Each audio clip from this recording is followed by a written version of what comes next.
The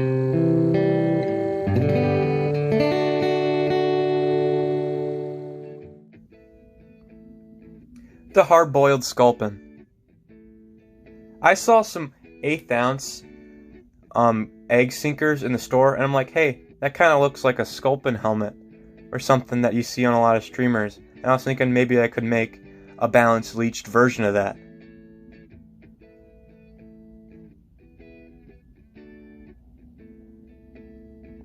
So go to a 90-degree mustad jig hook, here in size 1. And then put the hook in your vise.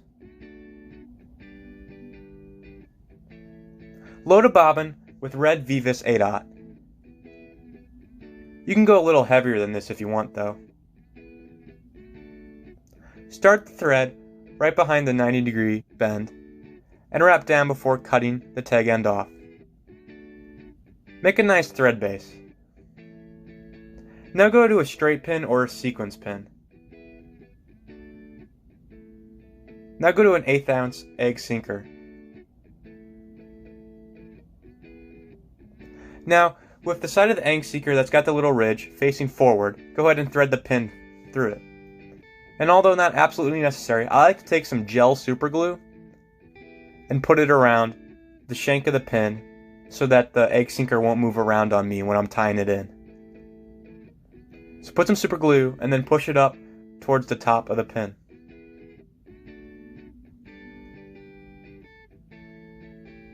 Now, with the egg sinker facing out past the 90-degree, tie the pin directly on top of the hook shank with tight thread wraps.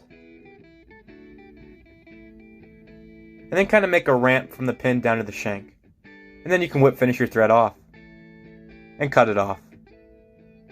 Now go to some gel super glue or head cement or whatever you use to secure your flies. Go ahead and coat those thread wraps in super glue. This will really help the durability of the fly, and the pin won't rotate around it as much. Now go to some paint. I like to use black nail polish for this fly. Now with nice even brush strokes in the same direction, go ahead and coat the entire egg sinker. And it's okay if you hit the hook or thread wraps a couple times. It really helps if you have a rotary vise for this. The reason you make all the strokes the same way is that if you kind of like just model it all up, it doesn't have that same uniform look as an actual Sculpin helmet.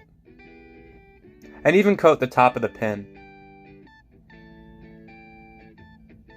You may need to add a couple coats depending on the nail polish you get. You can even use powder paint if you want.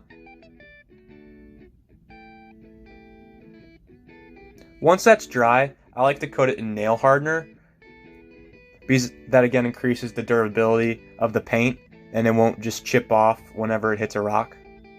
Plus it gives it a nice shine, and again, if you kind of messed up some of the brush strokes, this gives it a little bit more uniform of a look.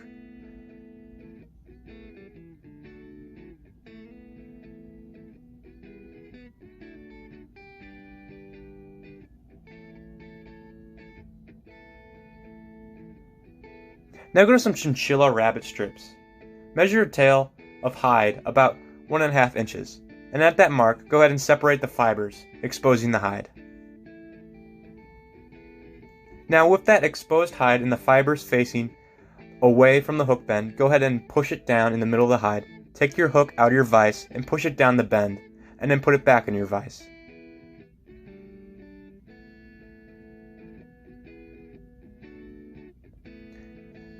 Now start your thread again. Wrap down to just below the barb if your hook's inverted,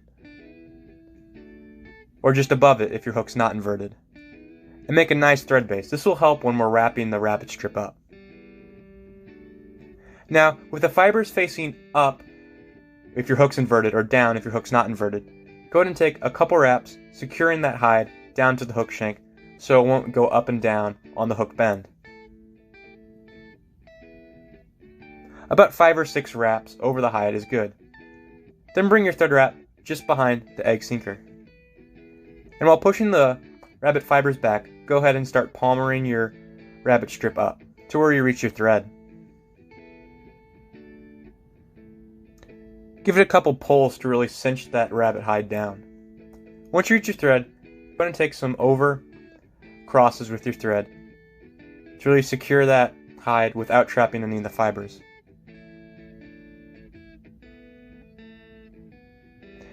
Go ahead and cut your hide off once it's secure. If you trapped fibers, it's kind of inevitable. Go ahead and tie back on the hide and push them down towards the sides so they don't just stick out willy-nilly.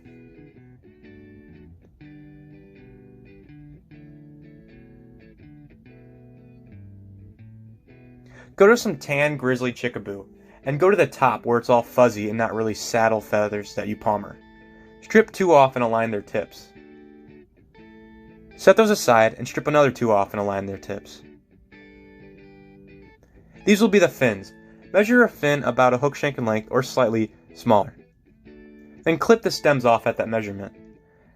And tie the butts of the stem, or cut off stem, right behind the 90-degree bend and on the far side. Then do the same to the near side.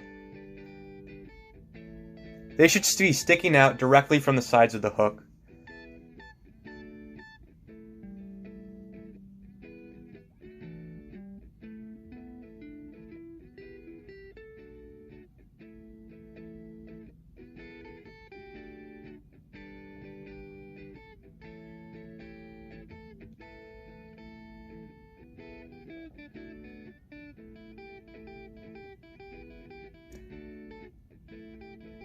Now, go to some light olive chickaboo, and this time, get a saddle feather, and strip most of the fuzzies off, but leave a little bit, about a ½ inch. Then secure the tip.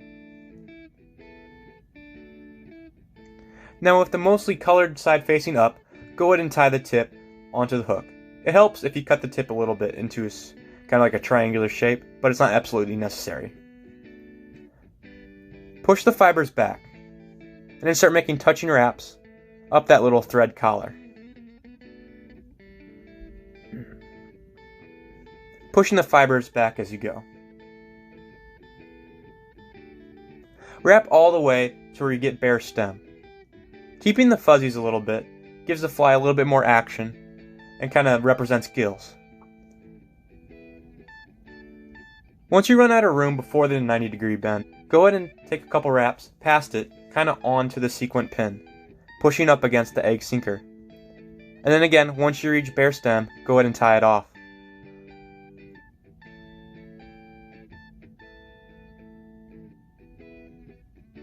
Once it's secure, go ahead and cut the rest of the stem off free.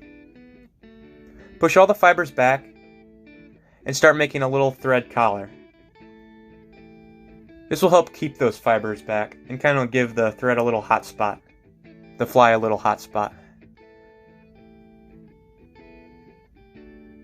Then go ahead and whip finish your thread.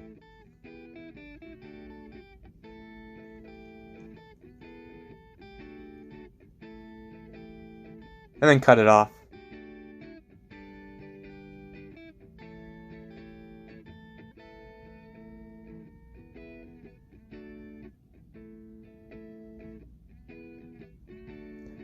Now go to some living eyes, here in fire, and to some gel super glue. Make 2 dots of gel super glue on either side of the egg sinker, kind of on top but to the side. And then take each eye and place one on one drop and one on the other. You can use UV glue if you want. And then once that glue's dry, the fly is ready to fish.